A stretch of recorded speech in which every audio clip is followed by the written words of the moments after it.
We were standing near the back wall of the ballroom when the first laugh rolled across the room. The kind that lands a second too late because everyone checks the boss's face before they decide what's funny. The place was all polished concrete and soft uplighting, an old industrial site outside Houston dressed up for money and cameras.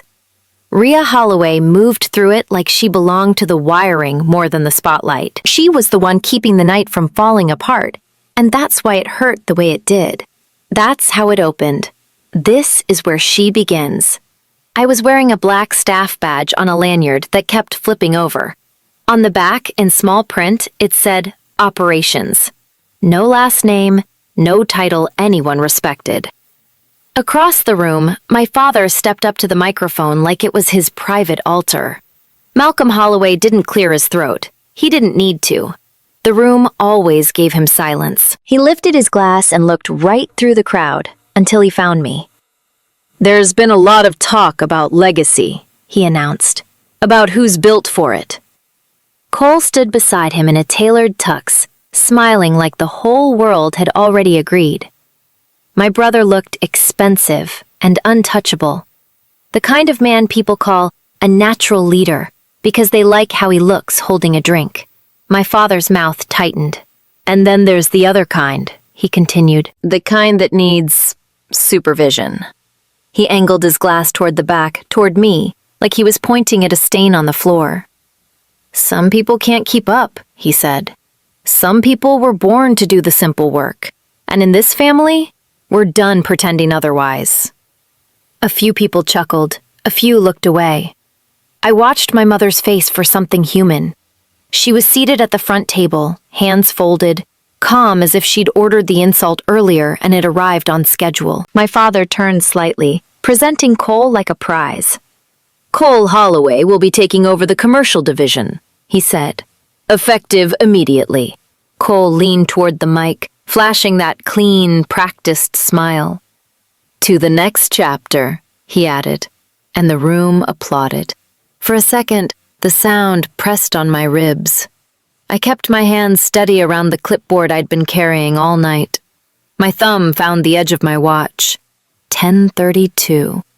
On time. From where we stood, it was hard not to notice how the staff froze for a beat, like they'd just been reminded they could be made invisible at any moment. I turned before anyone could decide to pity me. I walked past the bar, past the photo wall, past Cole's friends in shiny dresses who didn't know my name, only my role. The service hallway smelled like citrus cleaner and warm wiring. Behind me, my father's voice carried one last line into the room. Let's get back to celebrating the real future. In my pocket, my phone buzzed once. A single text from Patrick Sloan. "Office, now." If you've ever had to swallow your reaction just to make it through the next minute, the comments are open. I pushed through the heavy door marked Authorized Personnel Only, and the music faded like someone finally turned down the volume on my life. The operations office was smaller than people expected. No windows, one long table, a printer that jammed if you looked at it wrong. I closed the door behind me and leaned my shoulder into it for half a second longer than necessary. Patrick Sloan was already there. He didn't stand when I walked in. He just slid a leather folder across the table and nodded once. "You held it together," he said quietly. I set my clipboard down and rolled my wrist to get the feeling back into my fingers. They'd gone stiff somewhere between the applause and the hallway. I didn't have a choice. Patrick watched me the way lawyers do when they're deciding how much truth a room can handle. "Your father filed the complaint this morning," he said. "Preemptive. Allegations of unauthorized access and data exposure." I let out a short breath through my nose. Of course he did. "He also prepared paperwork for something else." Patrick paused. "A conservatorship petition. Not filed yet." That landed harder than the speech. I pulled out the chair and sat. The vinyl squeaked. I hated that sound. It made everything feel cheap. "He thinks I'm unstable now," I said. "He thinks control works best when it wears the right label."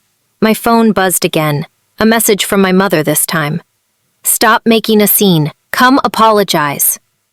I didn't respond. Patrick opened the folder. The first page wasn't a will. It wasn't even recent. The paper was yellowed at the edges, the kind people keep because they assume no one will ever read it closely. "Your grandfather was careful," Patrick said. "More careful than your father realized." I leaned forward. He tapped a paragraph halfway down the page. "This clause converts verified unpaid labor into preferred voting equity once exploitation thresholds are met. It requires confirmation by a controlling officer." I stared at the signature at the bottom. My father's handwriting, bold, confident, repeated again and again on the time records I'd submitted every Friday for 6 years. The room felt colder. All those hours, all those forms he'd waved like proof that I was slow. They weren't evidence against me. They were receipts. We noticed how still she got then, like the noise finally dropped out of the room. I closed the folder carefully. "So what happens next?" Patrick asked. I stood up. "We stop pretending this is about feelings," I said, "and we deal with what it actually is." I slid my staff badge off the lanyard and left it on the table. On my way out, I passed the mirror by the door. I looked the same. Same black jacket, same flat shoes. But I wasn't here to survive the night anymore. I was here to end it. Patrick stayed behind while I walked back into the corridor. The music had started again, lower this time, like someone had decided to soften the edges. I didn't slow down. At the end of the hall, the venue manager stood near a folding table stacked with clipboards. His tie was loosened, sweat at the collar. "Rhea," he said, relief flickering across his face. "Your father's asking for updated numbers on the catering overage." I nodded and held up my phone. "Before that, I need you to check something for me." He leaned in, squinting at the screen. I watched his eyes move as he read. "This came from legal?" he asked. "It did." "And it applies tonight?" "It applies right now." He swallowed and glanced toward the ballroom doors. "If we do this, he's going to lose his mind." "I know." The man exhaled slowly, the kind of breath people take before stepping into traffic. "All right," he said. "I'll notify the sound booth and bar staff." "Keep it clean," I added. "No drama." He gave a small, shaky laugh. "I'll do my best." I stepped away before he could say anything else. My phone buzzed again. Cole's name this time. "What are you doing? Dad's furious." I typed back 2 words and hit send. "Handling operations." Behind me, the first note of music cut out mid-phrase. The room didn't go quiet right away. People always need a second to realize something has changed. Then the lights dimmed by a fraction. Glasses paused halfway to mouths. My father's voice rose above the confusion. "What's going on?" I turned and walked toward the ballroom entrance. He spotted me immediately. His face tightened, eyes sharp with that familiar mix of anger and certainty. "Fix this," he snapped, stepping toward me. "You're embarrassing yourself." I kept my hands at my sides. "The event permit's been revoked." For a moment, he stared like he hadn't heard correctly. "You don't have that authority." "I do now." His mouth opened, then closed. My mother appeared beside him, fingers already adjusting the bracelet on her wrist. "Rhea," she said gently, "you're overwrought. Let's talk about this later." "Later won't work," I replied. "Tonight's not authorized." We noticed how the room leaned toward them, waiting to see who would win the air. My father stepped closer, lowering his voice. "You think paperwork makes you powerful? I think it makes things clear." His jaw flexed. "You walk away from this, and I'll make sure you never work in this industry again." I nodded once. "I know you'll try." The security lead approached, clearing his throat. "Sir," he said to my father, "we've been instructed to begin closing procedures." My father looked past him, straight at me. "This isn't over." I met his stare and felt something settle in my chest. Not fear, not anger, just timing. It's already started, I told him, and stepped aside as the first guests were guided toward the exits. The exits clogged faster than I expected. People moved carefully at first, glancing back like the lights might come back on if they waited long enough. Then someone laughed too loudly, another checked a phone, and the room loosened. Coats were collected, valets were waved down. The night started sliding away from him. My father stood near the stage, jaw tight, watching it happen. "Call them back," he told the security lead. "This is a misunderstanding." The man didn't move. He looked at me instead. "We're proceeding as instructed," he said. "Commercial closure protocol." My mother stepped in front of me before my father could. She smelled like perfume and champagne, the same combination she'd worn to every important dinner of my childhood. "Rhea," she said softly, touching my arm. "You're tired. Anyone would be after a night like this. Let's go home and reset." I pulled my arm free, not roughly, just enough to be clear. "I'm not going home." Her smile faltered for a second, then it reset, practiced. "This isn't how families solve things." "This isn't a family problem," I said. "It's a compliance issue." My father let out a short laugh. "Listen to you," he said. "Talking like you run the place." He leaned closer, lowering his voice. "You keep pushing, and I'll finish what I started this morning." I didn't respond. "You think this ends with a closed party?" He continued. "I've already spoken to a doctor. Papers are drafted. We'll have you under supervision before Monday." My chest tightened. Not fear exactly. Recognition. "You're talking about a conservatorship," I said. He nodded once, satisfied. "Care, protection, call it whatever makes you feel better." My mother's hand hovered near his sleeve. "It's for your own good," she added. "You've been off." For a moment, the noise of the room faded. All I could hear was my own breathing. We noticed how her posture changed there, like something finally snapped into place. I looked past them at the thinning crowd, at the workers quietly stacking chairs. "You don't get to decide that anymore," I said. My father's eyes narrowed. "You don't get to decide anything." I stepped back, creating space between us. "That's where you're wrong." The security lead cleared his throat again. "Sir, we need you to exit the commercial floor." My father stared at me, disbelief hardening into something colder. "This will cost you everything," he said. I nodded. "I know what it costs." And I stayed where I was while the last of his guests were escorted out, the room emptying one careful step at a time. The ballroom was almost empty now. The band packed up without looking at anyone. A catering worker pushed a cart past us, eyes down, wheels rattling over the concrete. Cole finally stepped forward. "This is insane," he muttered, stopping a few feet from me. His tie was loose, face flushed, like he'd just realized the night wasn't going to end with congratulations. "Dad, let's just call legal and sort this out." My father didn't take his eyes off me. "Legal's already involved." That was the moment Cole looked at me differently. Not angry, not smug. Uncertain. "What does that mean?" he asked. "It means she crossed a line," my father replied. "And now, there are consequences." I turned to Cole. "Did he tell you about the paperwork he filed this morning?" Cole frowned.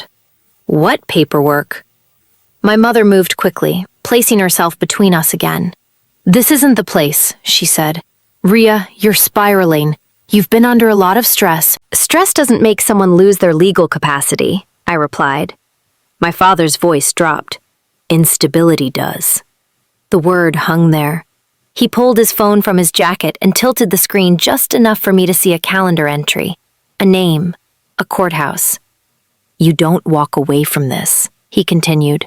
"I make one call and you're evaluated, supervised. You won't have access to accounts, systems, anything." My hands curled into fists, then relaxed. I forced them open. "You planned this," I said.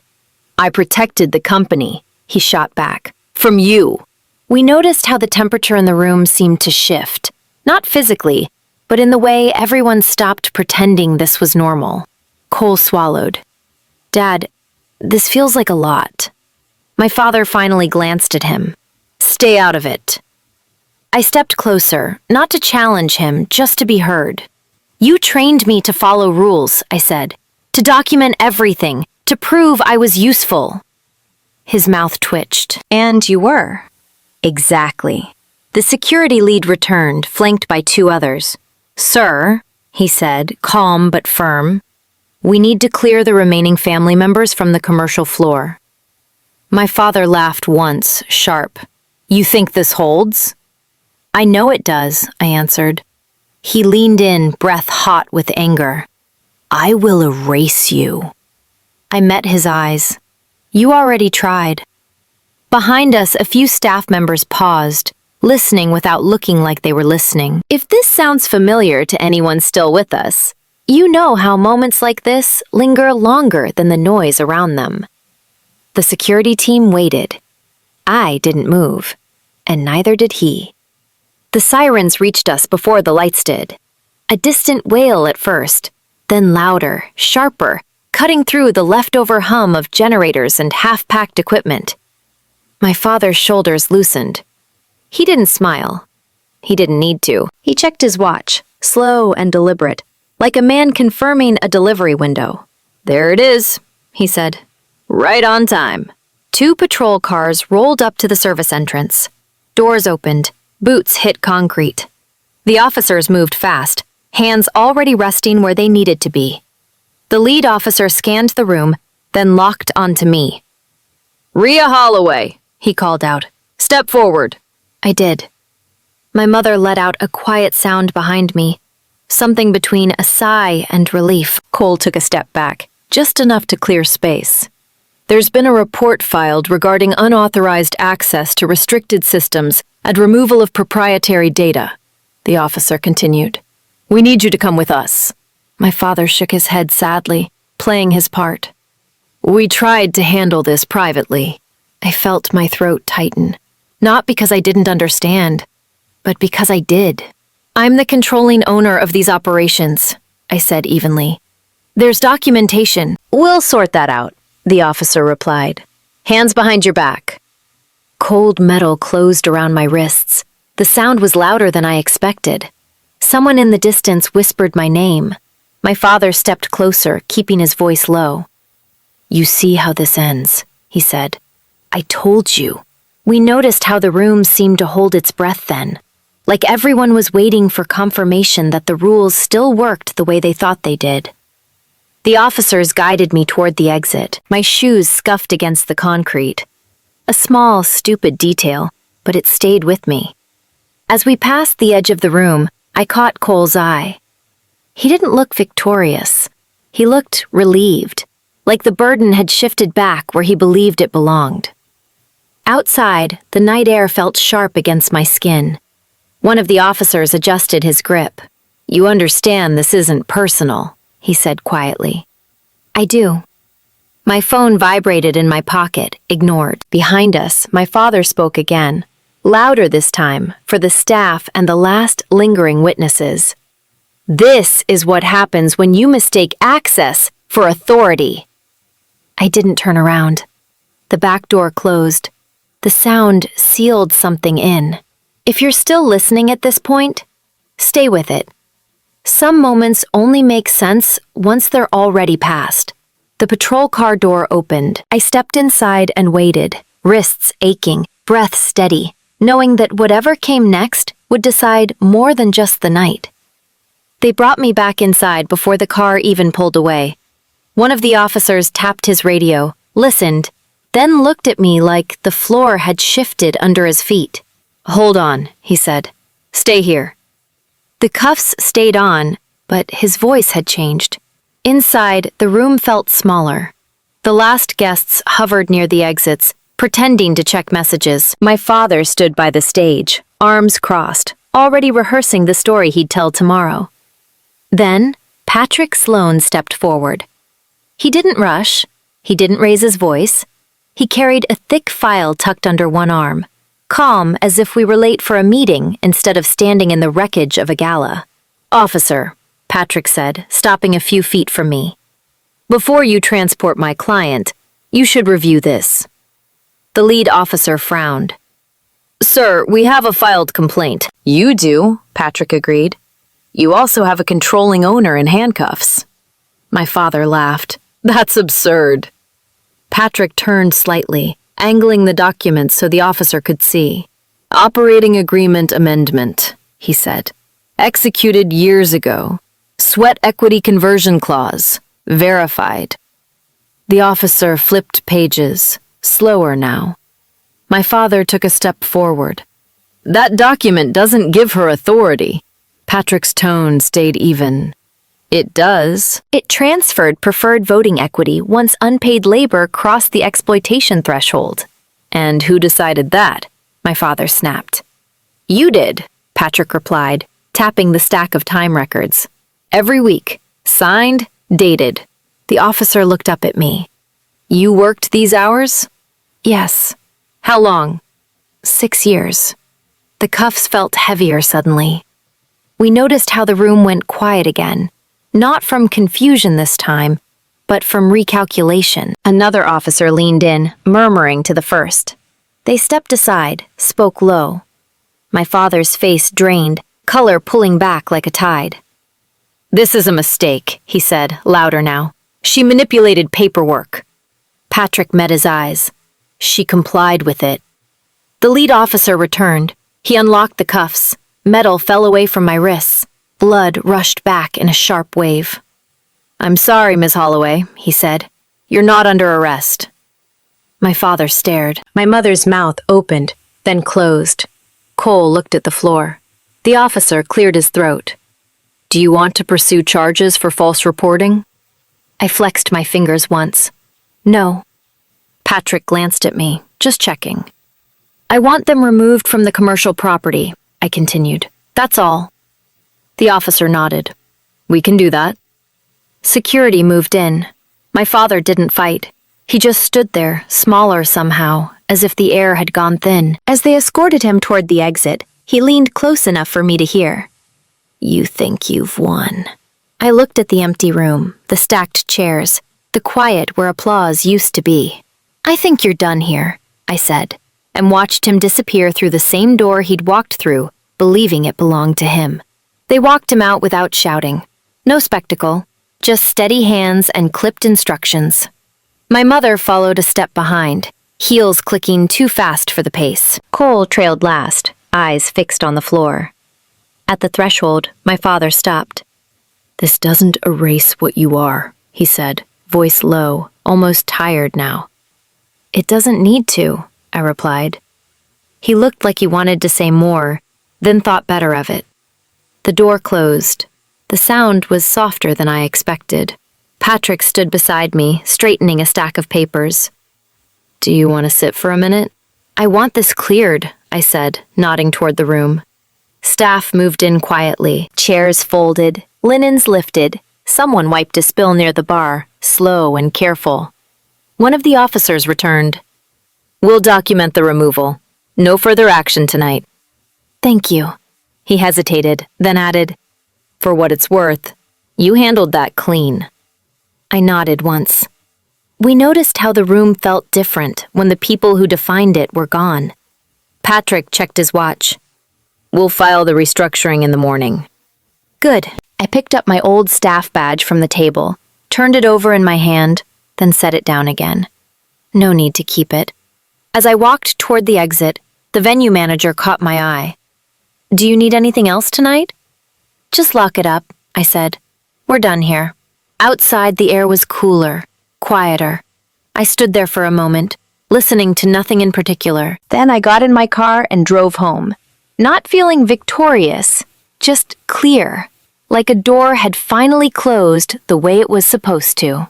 A year later, the building doesn't echo the same way. The name on the sign has changed. The structure hasn't. People come in early now. Hard hats by the door, coffee mugs with chipped rims. Meetings that start on time and end when the work is done. I keep one thing from before. A single time record, framed and simple. My father's signature at the bottom, the date. 80-something hours. I don't count anymore.